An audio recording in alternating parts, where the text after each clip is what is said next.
शिक्षा इंसानी जिंदगी की एक ऐसी दौलत है जो बांटने पर और बढ़ती है। ये वो दौलत है जो कभी खत्म नहीं होती। शिक्षा वो दौलत है जो आपसे कोई नहीं छीन सकता।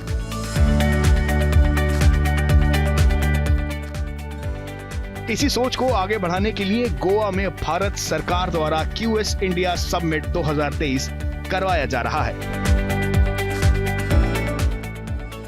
जिसका मकसद देश को बेहतर शिक्षा देना है, देश का बेहतर भविष्य बनाना है। इस क्यूएस इंडिया समिट में देश भर की यूनिवर्सिटीज के चेयरमैन हिस्सा ले रहे हैं।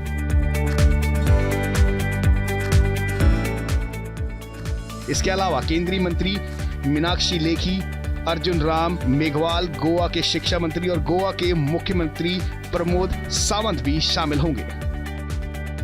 निम्स यूनिवर्सिटी के चेयरमैन बीएस तोमर भी इस प्रोग्राम का हिस्सा बने और उन्होंने इस समिट में शामिल हुए मेहमानों का स्वागत किया। Most awaited QS India Summit 2023 on India's global vision, building universities for a knowledge economy. Let me join QS India and all of you to welcome our chief guest of the evening, Honorable Minister of State of Education, Government of India, Dr. Subhash Sarkar.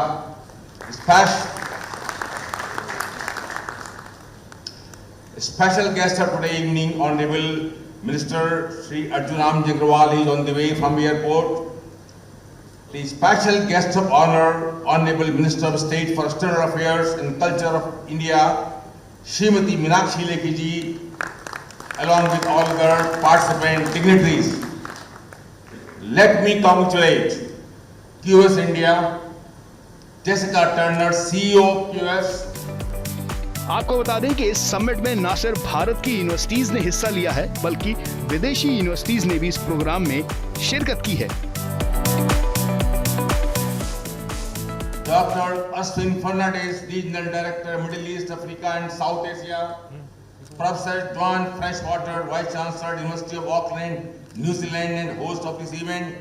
Dr. Ram Sharma, Vice Chancellor, UPES University. Professor Rajkumar, Founder VC of OP Jindal Global University, a very strong message, and all other speakers who are participating in this mega events to make this event a landmark in Indian global vision for building universities for a knowledge economy. NIMS university के chairman BS Tomar ने शिक्षा की महत्ता पर जोर देते हुए कहा कि इस समिट का मकसद देश में बेहतर शिक्षा प्रदान करना है। बीएस तोमर ने यूनिवर्सिटीज की शिक्षा और यूनिवर्सिटीज में होने वाली रिसर्चेस की भी बात कही।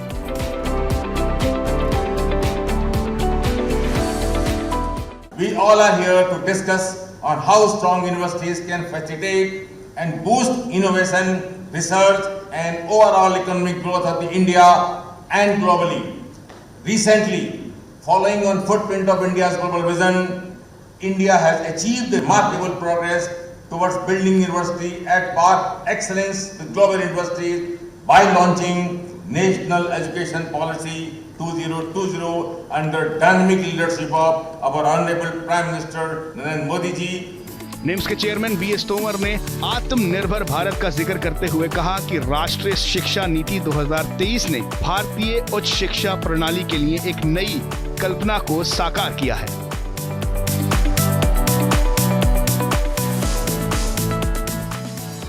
इसने एक प्रेरणादायक दृष्टि पैदा की है जो भारत में विश्व स्तर के विश्वविद्यालयों और उच्च शिक्षा संस्थानों के निर्माण की क्षमता रखती है।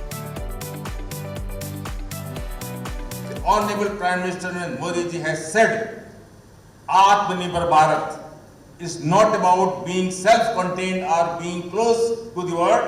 It is about being self-sustaining and self-generating. The vision of another vision of Atmanirbhar University and Atmanirbhar higher education system is truly inspiring. It combines the vision of the modern research university to create a new global university which is multidisciplinary, inclusive, aspiration and international, which will surely take India towards achieving 5 trillion economical growth of the country. BS Tomar ने प्रधानमंत्री मोदी जी के सपने आत्मनिर्भर भारत की तारीफ करते हुए कहा कि हम प्रधानमंत्री मोदी जी के सपने के फुटप्रिंट पर चल रहे हैं।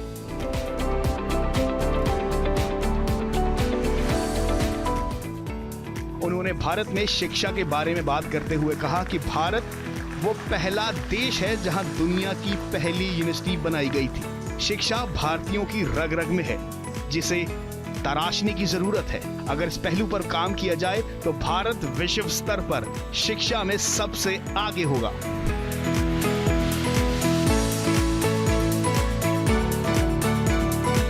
Under dynamic leadership of our Prime Minister Modi ji, the today QS ranking, university ranking here have become a part of institutional aspiration and growth for many universities and higher education institutions in India to rank all of them at par with global universities and institutions.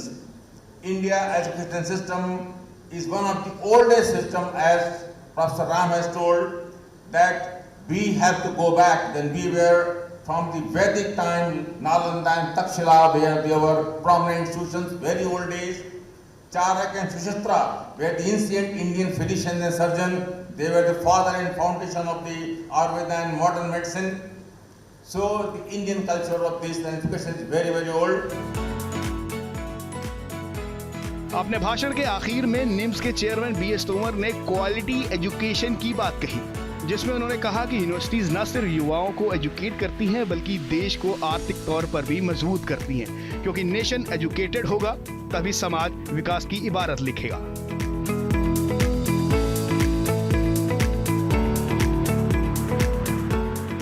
QS India summit के बारे में बताते हुए BS Tomar ने कहा कि इस summit के तहत हम नए आइडियाज, नई रिसर्चेज, नई टेक्नोलॉजीज का आदान प्रदान करेंगे, जिससे एजुकेशन सिस्टम को एक नई दिशा मिलेगी।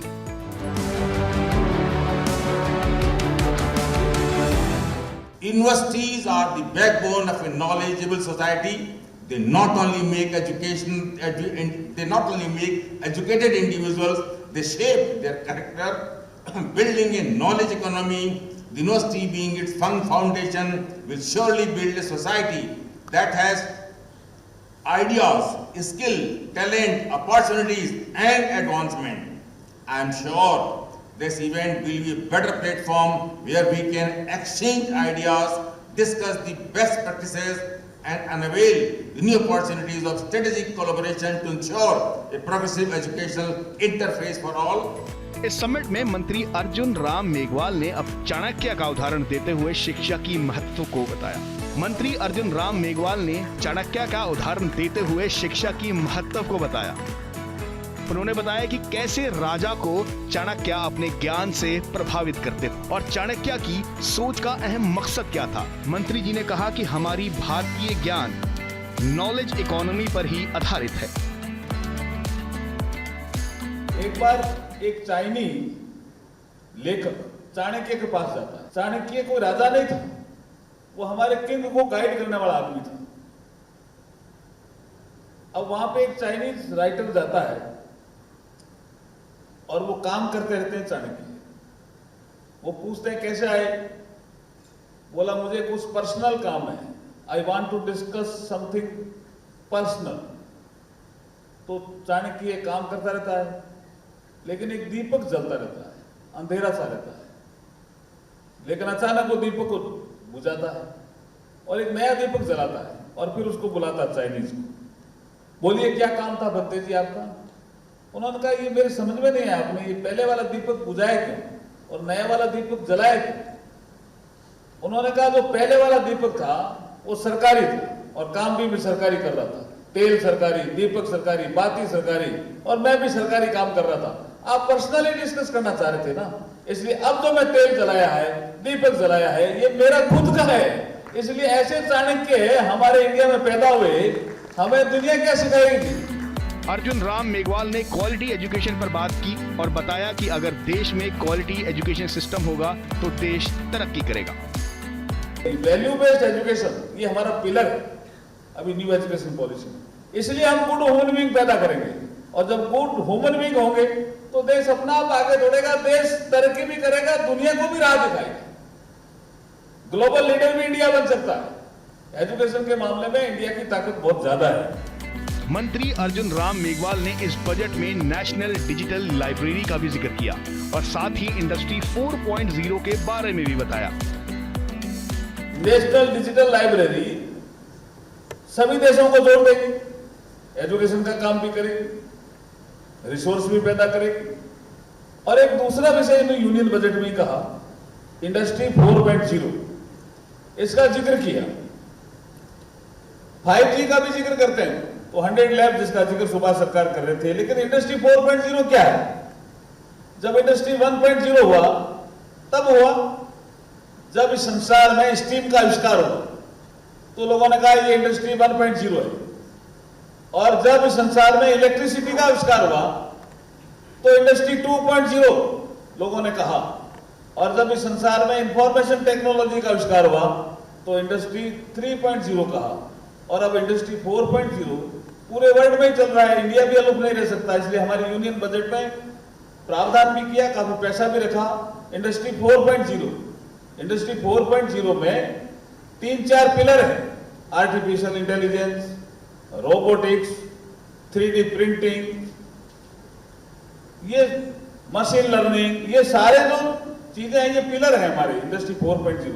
तो अभी जब इंडस्ट्री को हम एजुकेशन से जोड़ेंगे तो इंडस्ट्री 4.0 का भी जिक्र करना पड़ेगा। मंत्री अर्जुन राम मेघवाल ने स्किल इंडिया को कैसे बढ़ाया जाए, कैसे इस पर काम किया जाए, इसको भी डिटेल में बताया। हमारे साथ बात करने के लिए केंद्रीय मंत्री अर्जुन राम मेघवाल जी।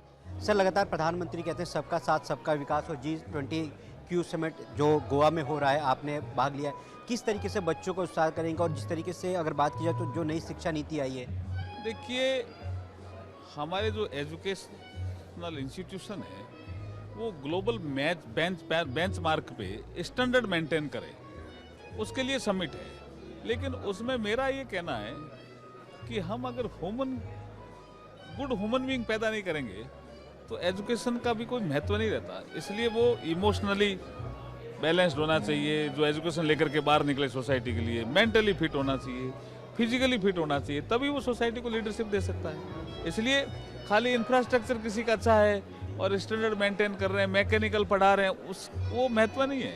महत्व है कि उसमें इमोशन जो है ह्यूमन बीइंग में, वो सोसाइटी के लिए काम आएंगे कि नहीं आएंगे, वो सर्विस करेगा कि नहीं करेगा, सर्विस टू द सोसाइटी, वो डिवोशन उसका होगा कि नहीं होगा, तभी वो लीडरशिप दे पाएगा। तो प्रधानमंत्री के नेतृत्व में जिस तरीके से लगातार सबका साथ सबका विकास की बात की जा रहा है, QS समिट हो रहा है गोवा में, और जो अगर बात की जाए इंस्टीट्यूट, खासकर अगर शिक्षा की बात की जाए तो जो एक लोगों को पहुंचना चाहिए उसके लिए यहाँ पर चर्चा हो रही है। शिक्षा को संस्कृति से जोड़ते हुए मीनाक्षी लेखी ने कहा कि हमारी शिक्षा नीति उज्जवल भारत के भविष्य की झलक दर्शाती है। साथ ही उन्होंने कहा कि भारत पहला ऐसा देश है जिसने दुनिया को शिक्षा के लिए विश्वविद्यालय से परिचित करवाया। संस्कृति को शिक्षा का एक अहम भाग मानते हुए कहा कि ज्ञान के निर्माण में संस्कृति का बहुत अहम रोल है। संस्कृति को ध्यान में रखकर ही एक अच्छे विचार का निर्माण किया जा सकता है और इसको संस्कृति, शिक्षा और ज्ञान के तालमेल से ही तराशा जा सकता है। हमारे संवाददाता दीपक चौबे ने मंत्री अर्जुन राम मेघवाल से QS समिट के लक्ष्य के बारे में खास बातचीत भी की। आइए वो भी सुनवाते हैं। केंद्रीय मंत्री मीनाक्षी लेखी जी हैं। मैम, क्यू समिट हो रहा है गोवा में, खासकर प्रधानमंत्री नरेंद्र मोदी कहते हैं कि सबका साथ सबका विकास, और इस तरीके का अगर यूनिवर्सिटी, अगर जो लोग आते हैं तो शिक्षा नीति की बात करते हैं, तो आने वाले दिनों में भारत में ऐसी बहुत सारी यूनिवर्सिटी खुलेगी जिससे जो गरीब तबका उनको फ़ायदा होगा।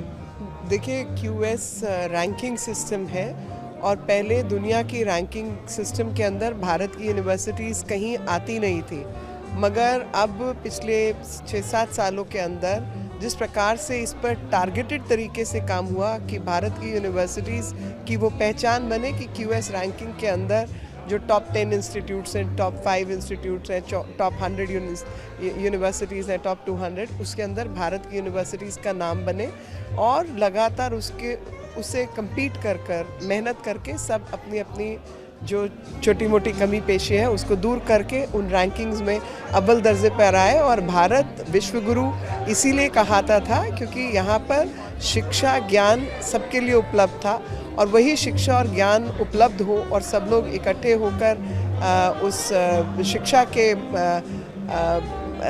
विषय को समझें और देश दुनिया को आगे ले जाने का काम करें, हर मुश्किल का उपाय ढूंढें, ऐसी शिक्षा पद्धति। कैमरामैन KD के साथ दीपक चौबे, न्यूज़ इंडिया, गोवा।